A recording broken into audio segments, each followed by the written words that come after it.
This is the Lone Crater YouTube. We hope this video helps. In this video, I will explain how to reset Volvo XC60 service reminder, updated. Press the start button without starting the engine, open the driver display menu, and choose the service reset option. I will guide you through each menu step, what to watch for, and common pitfalls to avoid. This walkthrough is relaxed and practical, so you can follow along with your car and reset the reminder confidently and quickly. Start by sitting in the driver's seat with the car in accessory mode and the display active. Use the left steering buttons to enter the main settings, then scroll to maintenance or service.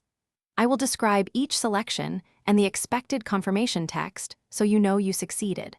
Follow my pace and pause if needed. This approach prevents accidental changes and ensures the reminder clears reliably on the first attempt.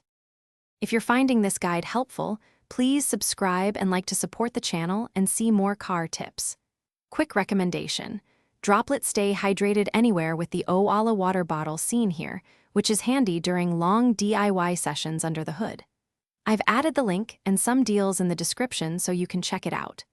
Thanks for the support. Now let's get back to the video. If the reset does not work, don't panic. There are simple checks that usually fix it. Try cycling the ignition to accessory again, verify you completed each menu confirmation, and ensure no active fault codes remain. I will explain how to spot persistent warning lights versus cleared reminders and when it's appropriate to seek dealer help.